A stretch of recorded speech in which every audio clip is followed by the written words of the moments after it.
The ceramic bowl hit the kitchen walls so hard it left a starburst crack in the drywall, but nobody in that dining room flinched, because every single eye in that room was locked on Denise's face, on the handprint her husband had just burned into her cheek while she sat at her own table, carrying his child, surrounded by his family. 6 months pregnant. And not one person moved to help her. Darnell Budros had never hit her before. Not in 4 years of marriage. But tonight, something cracked open inside him when she asked a single question. One question. Why does your phone keep going off during dinner? That's all she asked.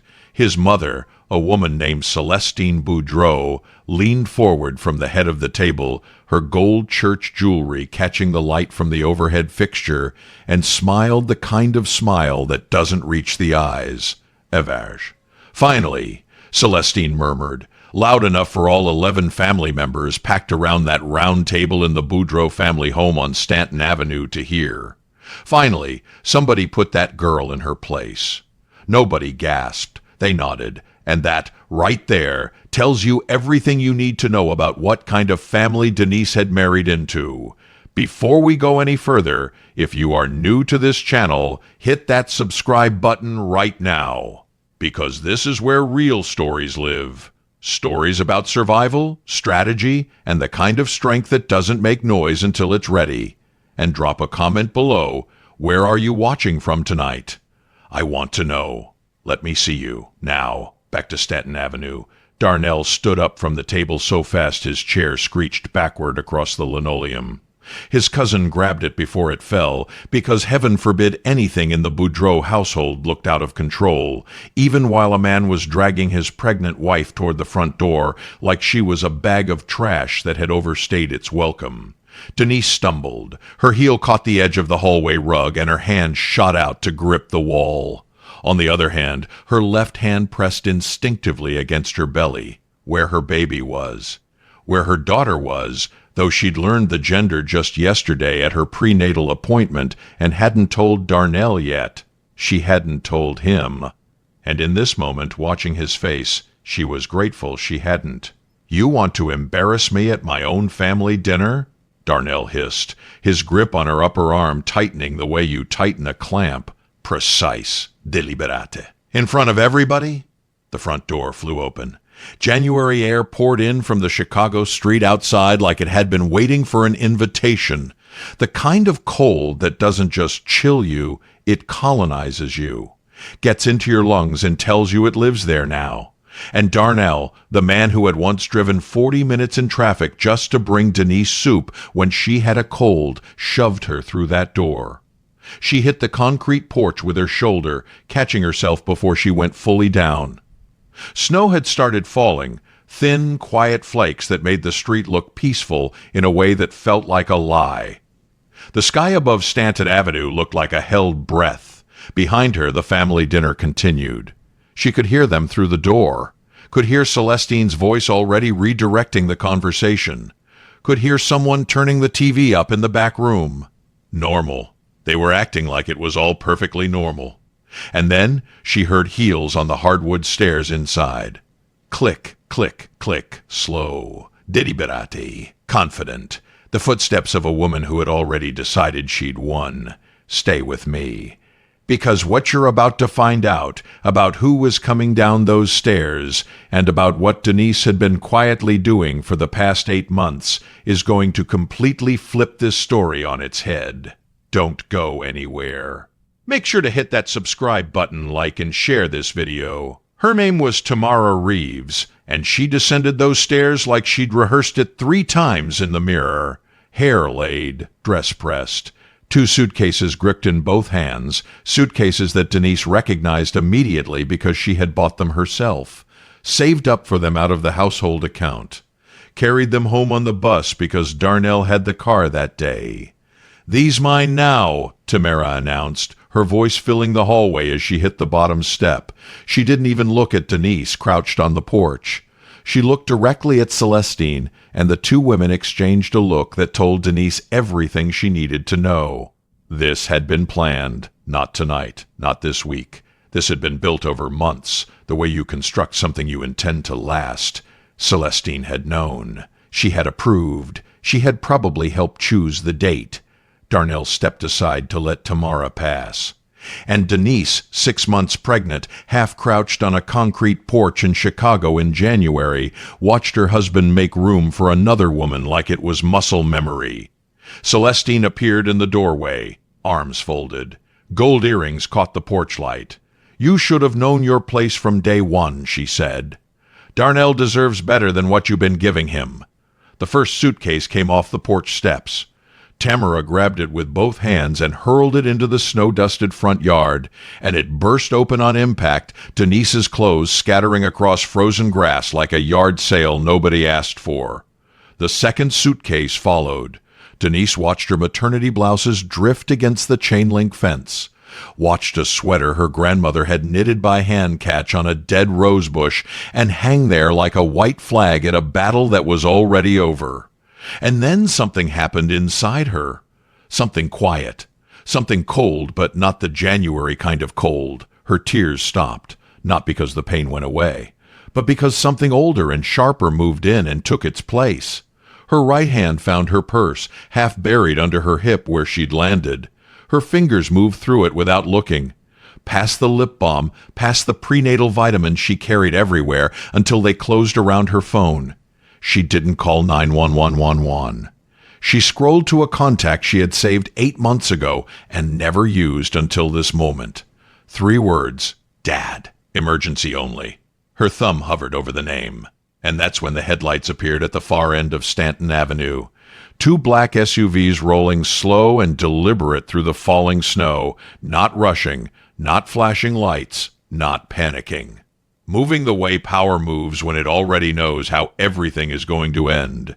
Darnell stood in the doorway with Tamara under his arm, and even he went quiet watching those vehicles come. "Who called the police?" Celestine asked from behind them, but these weren't police. And Denise, still on her knees in the January cold, pressed call. Then she stood up, and she smiled. "I need you to understand something before we go further. Because this story isn't just something to watch. This is a lesson.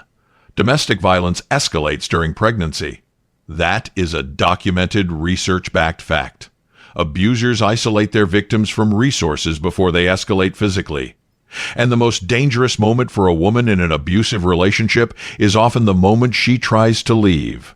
What Denise did is something every woman in a dangerous situation needs to hear about. She planned before she moved. She documented before she confronted. She built a case before she asked for justice. Pay attention to how she did it, because the details matter. And if you are not subscribed to this channel yet, hit that subscribe button so you don't miss out. The lead SUV stopped directly in front of the Budros house. The man who stepped out wasn't in uniform. He wore a wool overcoat that probably cost more than 3 months of Darnell's mortgage. He moved without hurrying. His silver locks were pulled back clean, and his face, broad, deliberate, unreadable, swept the scene the way men sweep scenes when they've been reading rooms for 50 years.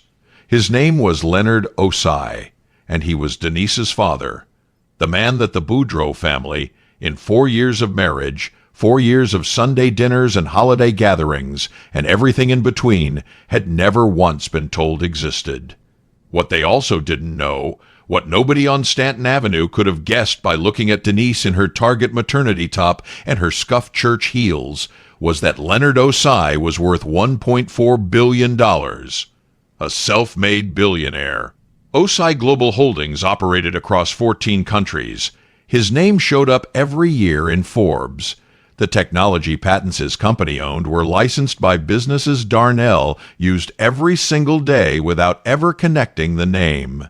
And his only daughter had spent 4 years living undercover in a house on Stanton Avenue.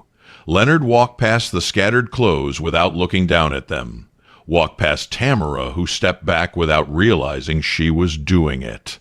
Walked past Darnell, who opened his mouth and then closed it. He stepped directly to Denise, removed his overcoat, and wrapped it around her shoulders without saying a word. The warmth hit her like something she hadn't realized she'd been missing. "Miss Osai," said the woman who emerged from the second vehicle, briefcase in hand, business suit perfect, voice carrying the particular calm of someone who has never lost a case she cared about. "Your father apologizes for not arriving sooner." "Right on time, Vivienne," Denise said. Her teeth were still chattering, but her voice didn't shake once. Darnell finally found words. "Jose? Babe what? Who are—" "Don't," Denise said. Not loud, not dramatic, just final. The way you close a door you have no intention of opening again. Leonard Osai turned and looked at Darnell directly for the first time. "Now, if you have never been looked at by a man whose daughter is standing in front of him with a handprint on her face, a man with the patience to have waited 8 months for this exact moment, then you don't know what that look does to a person. It doesn't shout, it doesn't threaten, it just lands. Heavy and permanent, like a judge's gavel coming down." Darnell Budros knew who Leonard Osai was. He'd seen him on CNBC, had attended a business workshop once, where Osai's name was referenced 3 separate times as an example of black excellence in the tech space. Had used Osai Global's software at his own company without ever connecting the man on television to the quiet woman he'd been married to for 4 years. He had never known, because Denise had never told him, and here is where this story flips completely, where everything you thought you understood about what you were watching gets turned upside down and shaken. If you are not subscribed yet, do it right now, because what comes next is the part nobody sees coming. Vivienne Ademi, Leonard's head attorney, 22 years in practice, never lost a case she handpicked herself, opened her briefcase on the hood of the SUV like a surgeon laying out instruments. She removed a document that ran 14 pages and handed it to Darnell with both hands, the way you hand someone something that will change the weight of their entire life. "Mr. Budros, you are being formally served with notice that Osai Global Holdings is immediately terminating its technology licensing agreement with Budros Transport, effective as of," she checked her watch with deliberate timing, 46 minutes ago. "This eliminates the primary digital infrastructure your operation depends on. Replacement licensing through any comparable provider begins at $300,000 annually. Breach of contract penalties for the unauthorized sublicensing of Osai Global's proprietary software, which your company has been doing for 21 months, compound weekly starting Monday." "Stop," Darnell said. Vivienne looked at him. "I'm not finished." Celestine stepped off the porch now, her voice climbing. "Darnell, baby, who are these people? What is happening? Mama, go inside." She didn't move. She never did. Leonard stepped toward Celestine, not aggressively, just close enough that she had to look up at him. "Ma'am," he said, quiet and even. "Your son struck my daughter in front of 11 witnesses while she was 6 months pregnant with his child.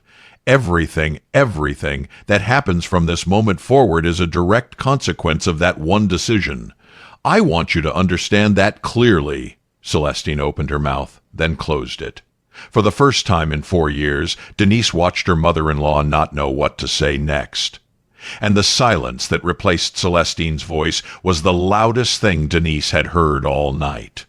Tamara had not moved from the bottom porch step, one hand still on the suitcase handle.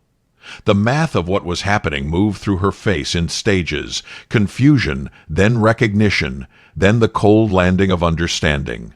"Ms. Reeves," Vivienne said, pivoting toward her without missing a beat, "your participation in planning tonight's events has been documented through phone records, text message logs, and audio recordings.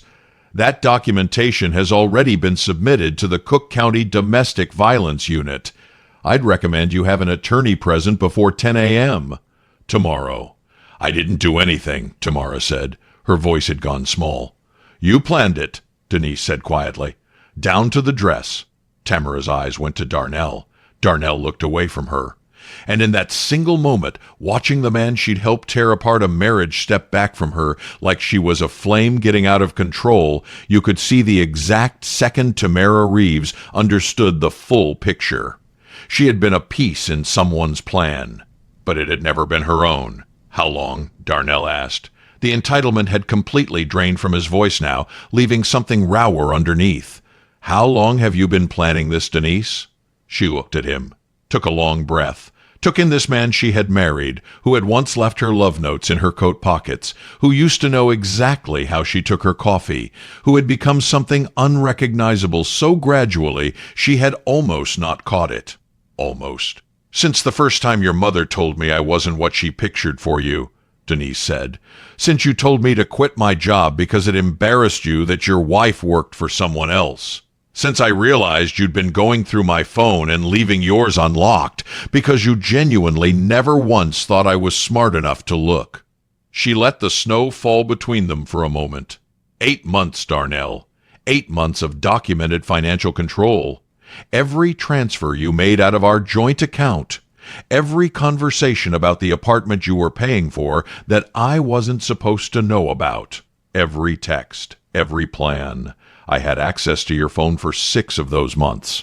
You left it on the nightstand, unlocked, every single night. His jaw went slack. You wore a wire to my family dinners? I wore a recording device, Denise said, to the last 4 of them, including tonight. Which means your mother's comment about it being about time someone put me in my place is captured in full, audio and video. From the second SUV, 2 additional people emerged. A woman in an FBI field jacket showed her credentials without being asked. Celestine's hand went to her chest. The family members who had been watching from the doorway, the cousins, the aunts, the uncle who had laughed the hardest, began backing slowly into the house. As if distance would erase what they had already done. It would not. The recordings from this evening, Vivian continued, addressing them all now with the calm of someone reading a grocery list, have been submitted to the Cook County Domestic Violence Unit. A separate referral has been filed with the FBI's Financial Crimes Division regarding the unauthorized sublicensing of OSI Global's proprietary technology. Additionally, she removed another set of documents from her briefcase. The home on Stanton Avenue was purchased using a loan from OSI Capital Group. A loan that defaulted when Mr. Budros transferred marital assets into a private LLC registered without his wife's knowledge or consent. Foreclosure proceedings begin Monday morning. You have 72 hours to vacate the property. The sound Celestine made wasn't a word. It wasn't even quite human. It was the sound a person makes when the entire architecture of their life collapses at once, and the rubble lands on them all at the same time. She sat down on the porch steps. Just sat down, like her legs resigned. Her gold jewelry caught the porch light. And Denise stood there in the January cold, wrapped in her father's coat, and felt, for the first time in 4 years, absolutely nothing toward Celestine Budros. Not anger. Not satisfied, not even pity. Just clarity. The clean, cold understanding of exactly how much power these people had ever actually held over her. None. They had held none. They had only convinced her otherwise, and she had spent 8 months methodically dismantling that convincing lie. Hold on. Before we get to the ending, I need to stop here for a second, because what this story is showing you is exactly what financial abuse looks like inside real households, in real neighborhoods. It doesn't always come with bruises you can see. Sometimes it looks like love. Sometimes it sounds like, let me handle the bills, baby, or you don't need to work, I got us. Sometimes it's your name being quietly removed from accounts. Your access to money is slowly shrinking. Your independence is disappearing so gradually you don't notice until one day you reach for something that used to be yours, and it's gone. If any part of what Denise went through sounds familiar, please know that there are people who can help. There are hotlines. There are legal resources. And some women got out and are now holding the door open for you. You are not alone in this. Leonard moved to stand next to his daughter. He looked at Darnell the way fathers look at men who have failed the most important test there is, not with rage, because rage would be too easy, too fast, with something quieter, more final, the specific weight of permanent disappointment from a man whose opinion you will never get another chance to change. My daughter called me from your bathroom, Leonard said. His voice did not rise once. 1 hour before this dinner started, she told me it was time. I had been waiting for that call for 8 months. She made me wait, made me watch my child go through this. His voice caught, just barely, just for a second. Because she said the only way to truly protect the women who would come after her was to build a case so complete, so documented, so airtight, that no lawyer could appeal it, and no judge could dismiss it, and no amount of money could make it disappear. He let that land. She was right, he added. She usually is. Darnell stared at Denise like he was seeing her for the first time. And maybe he was. Because the woman standing in front of him now, steady, unhurried, wrapped in a billionaire's coat with FBI agents behind her and 14 pages of legal consequence in his hands, was not the woman he thought he'd married. She had never been. "Why?" he asked finally. His voice had gone down to almost nothing. "If your father is, if you had all of this, why marry me? Why stay through 4 years of, because men like you need to be stopped," Denise said, simply, without malice, the way you state a fact, not argued with, not left in the middle of the night with a note on the counter, stopped with evidence, with a legal record, with consequences that follow you permanently so that the next woman you meet doesn't have to start from scratch, figuring out what I already know. She pressed her hand against her belly. Her daughter kicked strong and sure, right on cue. "And because I wanted her to know," Denise said, "that her mother didn't just survive. Her mother built something." She turned to Vivienne and nodded once. "Divorce papers will be served on Wednesday. The prenuptial agreement is void because Mr. Budros misrepresented his company's financial position at the time of signing. Current valuation shows the business operating at a significant net loss. Full custody has been filed. The family court motion is already in process, and given tonight's documented assault, a judge will see it first thing Monday morning." Denise looked one last time at the house she had mopped and painted and decorated and cried alone in and tried with everything she had to make it feel like home. At Celestine on the steps, staring at the snow. At Tamara, who had let go of both suitcase handles and was standing very still, looking like a woman who had just understood the full cost of a decision she could not take back. "Tamara," Denise said, "get a lawyer, not because I want to see you destroyed, but because you don't have anyone in your corner right now, and what's coming is going to require someone." Then she walked to the SUV. Her father opened the door. Inside, heated seats. A thermal blanket was folded on the leather. Hot tea in a thermos. And a medical professional was waiting quietly because Leonard Osai had not built a billion-dollar company by ever being unprepared for anything. The door closed. Warmth surrounded her all at once. "Was it worth it?" Leonard asked quietly. His hand covered hers. She could feel him trying not to look at her cheek. He was failing. 4 years. What he put you through. What I watched from a distance. Was it, ask me again, Denise said softly, leaning against his shoulder, when my daughter is old enough to read the full case file. Through the tinted window, she watched Stanton Avenue slide past. Watched Darnell standing in the middle of the street without a coat, snow falling on him, watching the SUVs leave. His face was wearing the specific expression of a man watching the full price tag of his worst decision finally reveal itself all at once. She didn't feel triumphant watching him. She felt done. And done, real, permanent, final done, felt better than triumph ever could. The apartment on the 43rd floor of a building on South Michigan Avenue had floor-to-ceiling windows that turned Chicago into a painting. And on the living room floor, surrounded by wooden blocks and board books and a stuffed bear that went everywhere she went, sat a 3-year-old girl named Zola Osai. Her father's last name was nowhere on her birth certificate. Denise had made sure of that long before she arrived. Zola was building a tower. She had her grandfather's patience and her mother's precision, and she stacked each block with a focus so serious it made Denise's chest ache in the best possible way every single time she watched it. "Mama, look how tall," Zola announced, not looking up. "I see it, baby," Denise said from the couch. Her laptop was open to the quarterly report from the Osai Denise Foundation, the organization she'd launched 18 months after leaving Stanton Avenue, built specifically to help abuse survivors do exactly what she had done. Document, plan, execute, not just escape. Vin. Her phone buzzed on the cushion beside her, the alert she'd been half expecting for 3 weeks. Darnell Budros was sentenced to 7 years of federal prison, financial fraud, asset concealment, and domestic violence with aggravating circumstances. Budros transport assets seized and liquidated. She read it twice, set the phone face down, and looked at her daughter's tower. 7 years.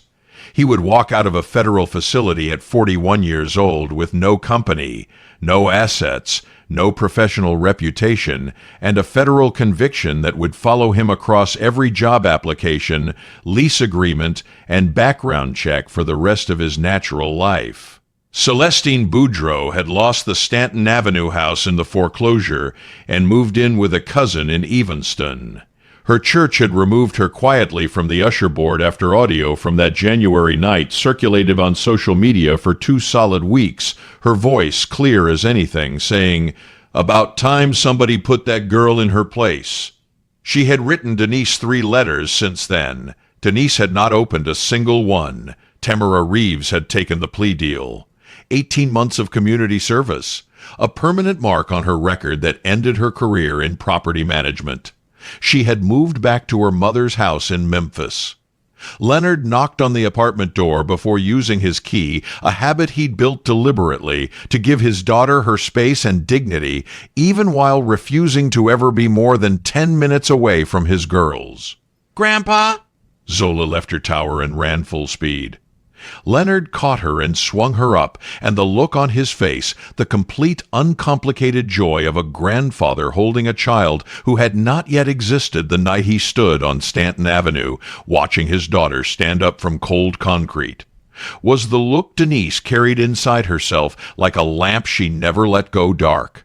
"Did you see the news?" he asked over Zola's curls. "Just now," Denise said. He nodded slowly. Settled into the armchair with Zola climbing him like furniture. "How do you feel?" She thought about it honestly, the way Dr. Renata Gill, her therapist and the Foundation's board counselor, had spent 2 years teaching her to actually sit inside her feelings instead of managing them from a careful distance. "Complete," she said finally. "Not happy, not triumphant, just complete." Like the last page of something that needed to end. Her laptop chimed. A publisher. Second offer this month. $2.1 million advance for the memoir. The editor's note, "Your story has the power to change how this country talks about abuse inside black families. Please say yes." She had been saying maybe for 8 months. Not sure whether writing it all down would heal something or just reopen it. She looked at Zola, who had abandoned Leonard and returned to her tower, who was now placing each block with even more concentration than before, tongue pressed to her upper lip, completely absorbed. "Baby," Denise said. "If this tower falls, what do we do?" Zola looked up, thought about it with full 3-year-old gravity. "Build it bigger." Leonard smiled from his chair without looking up. Denise reached for her laptop and typed 2 words to the editor. "I'm in." Because here is what Darnell Budros never understood. What Celestine never understood, what Tamara never understood, the woman they dismissed as someone without resources, without history, without options, had been building the entire time. While she smiled through dinner, she was building. While she sat quietly through Celestine's speeches about what kind of wife Darnell deserved, she was building. While she pretended not to notice the phone buzzing and the money disappearing and the perfume on his collar, she was building. And what she built didn't just free her. By the Foundation's 2nd anniversary, over 1,800 women had come through its programs.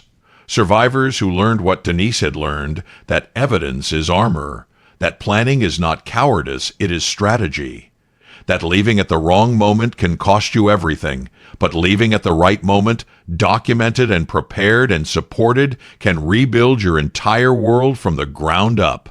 The memoir hit the bestseller list in 6 weeks. The Foundation expanded to 3 cities. A law, Informally named after her by the community, though her name never appeared in the official title, was passed in Illinois, requiring mandatory reporting by family members who witnessed domestic violence and chose to stay silent. Celestine's voice in that audio recording, saying, "About time somebody put that girl in her place," was cited directly in the legislative testimony. "Mama," Zola called from the floor, "come help." Denise slid off the couch and sat beside her daughter on the carpet, picked up a block, turned it over in her hands. "What makes a tower strong?" she asked. "The bottom," Zola said immediately, because she had heard this before. "You gotta get the bottom right, or the whole thing falls." "That's right, baby.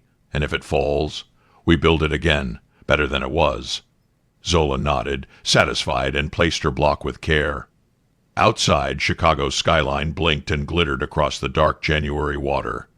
3 years ago, a woman had knelt on concrete on Stanton Avenue in the cold. Her clothes were thrown across frozen grass. Her baby is moving inside her. A family laughing behind a closed door.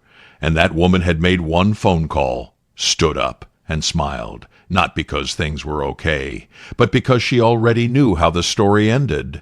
Somewhere tonight, in a federal facility he never imagined he'd see the inside of, Darnell Budros ate dinner from a plastic tray and turned the same question over and over in his mind. How did the quiet woman he had dismissed, underestimated, thrown into the cold, become the single most consequential force his entire life had ever encountered? He would spend 7 years trying to figure it out. He never would, because the answer was simple. And it was the one thing he had never been able to see, no matter how many times it stood right in front of him.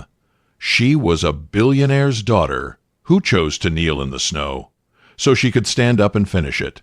So tell me, what did this story teach you? If you were Denise, what would you have done differently? Drop it in the comments right now. I read every single one. And if you've been on this channel for a while and still haven't subscribed, today is the day. Hit that subscribe button, like, and share this video with someone. Real stories, real lessons, nothing watered down. Where are you watching from tonight? Drop your city below. I want to see where we're reaching. See you in the next one. The tower stood tall. And in the morning, Zola would build it again, even taller than before.